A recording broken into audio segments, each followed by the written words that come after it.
You think you can stop me? Lena whispered that night, her voice dripping with contempt as she tossed a hotel key onto our living room floor. By the time this is over, Daniel, I'll own half your life.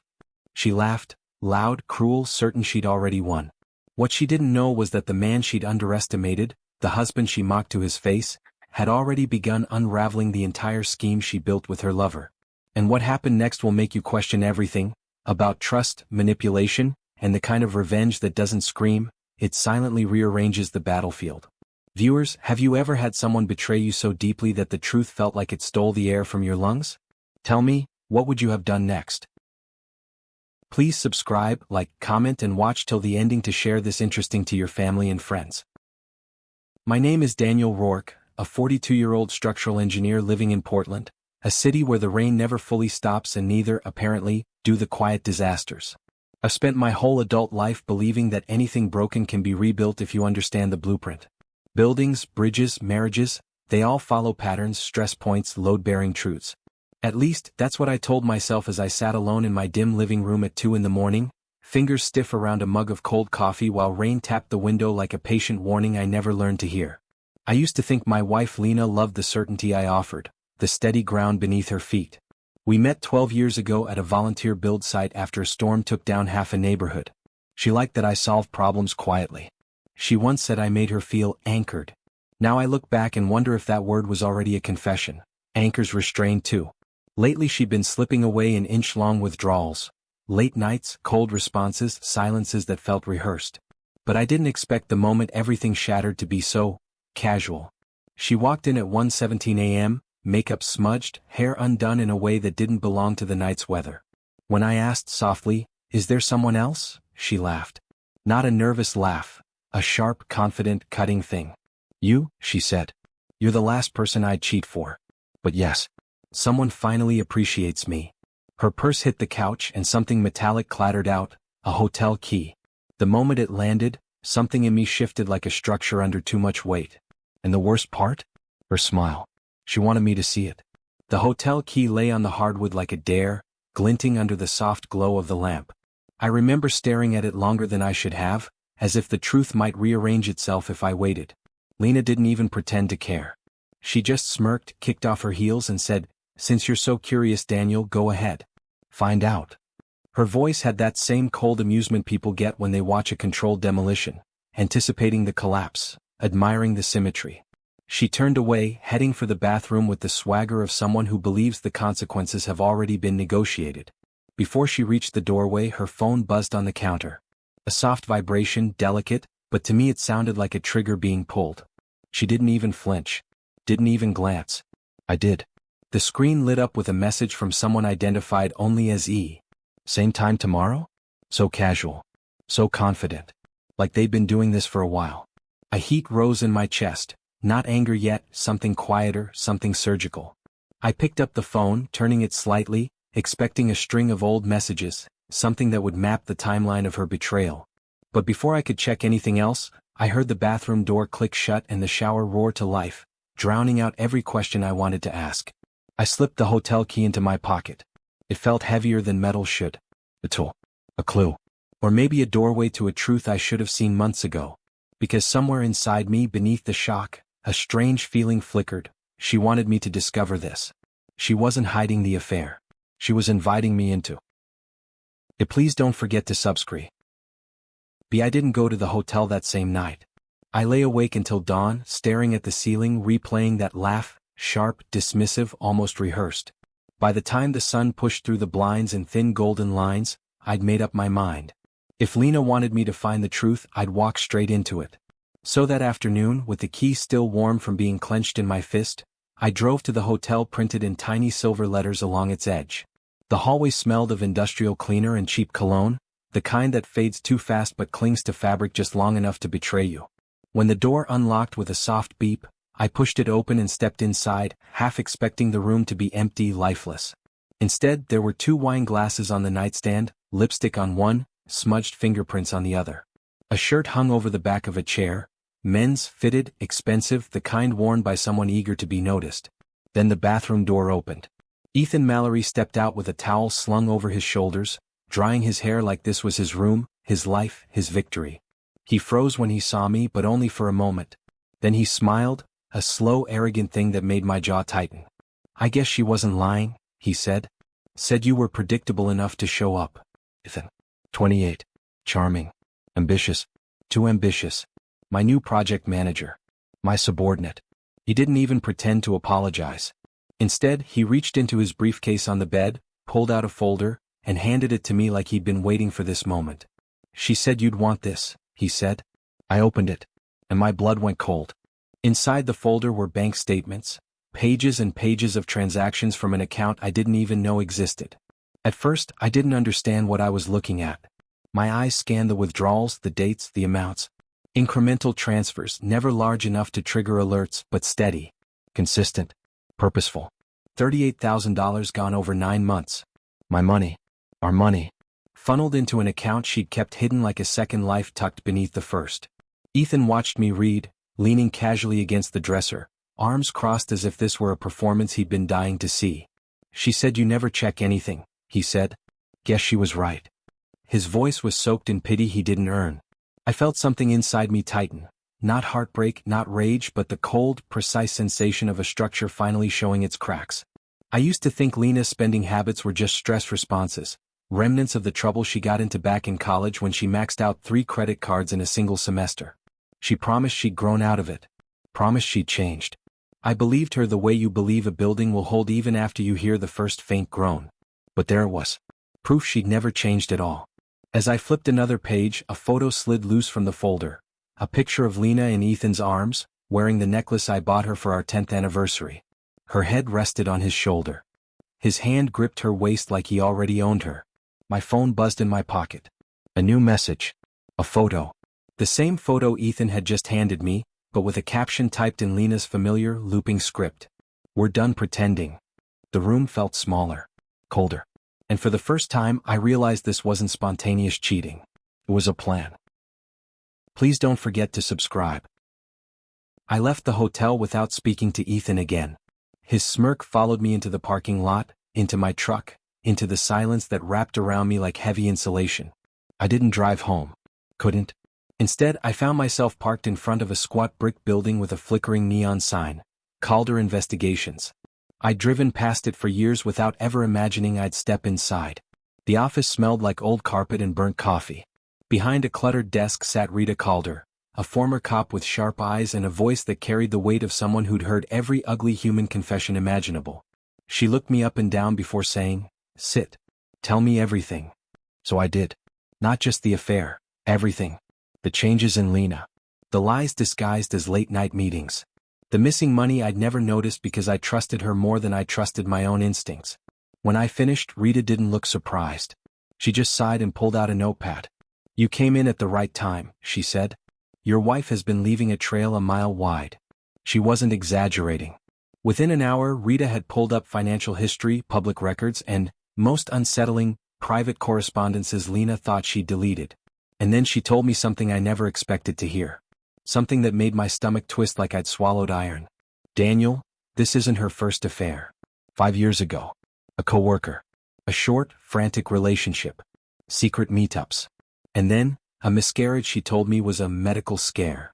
I had held her hand in the hospital, believing every tear, every apology. Rita tapped the screen gently. "She never told you the truth because she didn't want you asking questions." A chill crept through me. Questions like what else she'd been hiding. Questions like why she wanted me to find the hotel key. Questions that suddenly felt much darker than infidelity.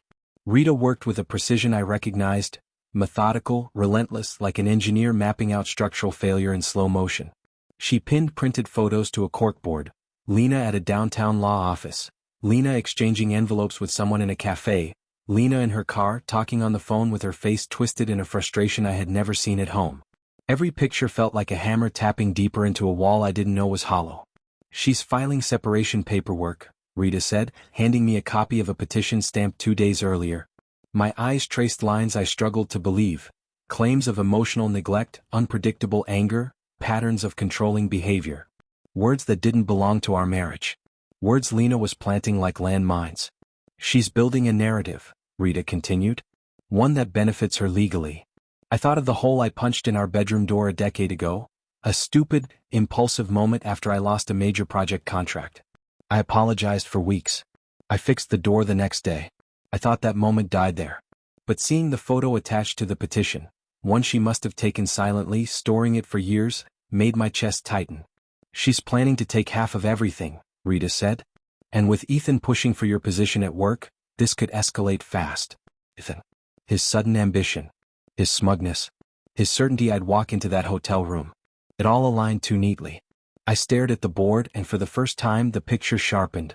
This wasn't just infidelity. It was strategy. Collaboration. A systematic dismantling. A setup. Rita's voice pulled me back. Daniel, she's not just leaving you. Pause. A breath. She's trying to destroy you. The words hung in the stale air like dust illuminated by a single beam of light. And I realized, Lena had been preparing for this collapse far longer than I'd been aware a collapse was even possible. Please don't forget to subscribe. I drove to the office the next morning with a calmness that didn't feel like me. It felt borrowed, like someone else had slipped into my skin overnight. Maybe it was because the truth, once revealed, removes uncertainty. And uncertainty had been the real poison. The air in the boardroom was crisp and sterile when I walked in, glass walls reflecting the city skyline like fractured mirrors. The early sun cast long shadows across the conference table, stretching toward the head seat where I usually sat. Today I chose the opposite side. The executives filed in, murmuring among themselves. Their glances felt cautious, curious. Most of them had heard whispers. Ethan had been planting seeds for weeks, little remarks about my fatigue, my slipping performance, my difficulty adapting to modern workflows. Soft sabotage disguised as concern. Subtle enough to believe. Dangerous enough to build momentum. When Ethan entered, he froze for just a second. It was small but I noticed it. He didn't expect me here. Good. I plugged my laptop into the monitor and hit play. Recordings, legally captured from meetings and casual conversations, filled the room. Ethan bragging about unseating Daniel by Q2. Ethan promising certain executives a leadership shift. Ethan telling someone over drinks, his wife's already halfway out the door. He'll crack soon. The room fell silent. The executives stiffened. One cleared his throat nervously. Then I showed the HR policy he violated. Inappropriate relationship with a superior spouse. The effect was immediate. In under 5 minutes he was escorted out by security, his face collapsing into something small and panicked. But as the door closed behind him, I felt no victory. Just the faint tremor of a deeper truth. This wasn't about work. Ethan was just one piece. Lena was the architect. And the real collapse hadn't even begun. I got home just as the sun was dipping into that orange glow Lena always said made the house look too honest. The kind of light that reveals the scratches on the table, the dust on the shelves, the strain in a smile. I stood in the kitchen chopping vegetables with a steady rhythm, not because I was hungry but because the normalcy calmed my breathing. Steam rose from the pan in soft curls, fogging the window as I waited for her car to pull in. When she finally walked through the door, her heels clicked with an anger so sharp it felt like broken glass scattering across the floor. She already knew Ethan had been fired. I could see it in the wildness in her eyes, in the way she dropped her purse like she wanted to shatter something, preferably me. "What the hell did you do?" she snapped. I didn't raise my voice. I didn't even look at her. I slid a folder across the island, letting it land right in front of her. The same folder Ethan gave me. The getaway fund. The fraudulent statements. The paperwork she filed accusing me of things she knew were lies. She opened it. Her face drained of color. "I froze every joint account this morning," I said quietly. "The house is in my name. And I filed first." Her laugh started sharp, the same derisive sound she used the night everything cracked. But this time it was hollow, shaky around the edges, like she was struggling to keep her footing on a floor she thought she'd rigged. "Daniel, you don't know what you're doing," she said. But behind the words I heard it, fear. Real fear. And then the doorbell rang. She flinched. I didn't. "Please don't forget to subscribe." I walked to the front door with a steadiness that felt unreal, like I was moving through a scene already written. Blue and red lights pulsed faintly through the window blinds, painting the hallway in fractured colors. When I opened the door, 2 officers stood on the porch, rain dotting their shoulders, their expressions neutral but firm.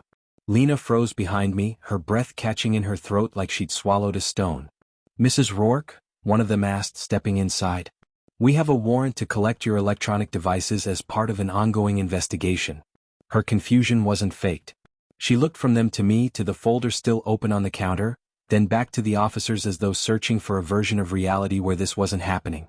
Investigation? What investigation? Her voice cracked on the last word.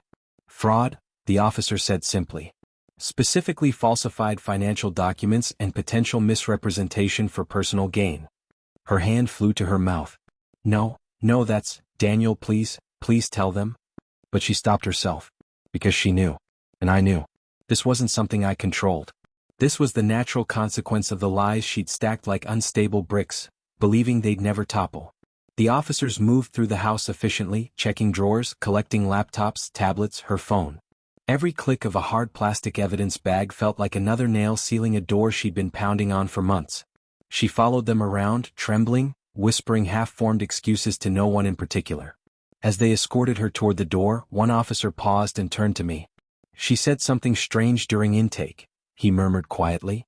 You might want to hear it. I felt a coldness slip down my spine. What did she say? He hesitated. She said she did all of this because someone was forcing her. Behind him, Lena's eyes met mine, wide, terrified, pleading. And in that instant, the affair no longer felt like the root of everything. It felt like a symptom. After the officers left, the house fell into a silence so heavy it felt structural, like something load-bearing had just been removed. Only the steady patter of rain against the windows kept the night from collapsing entirely.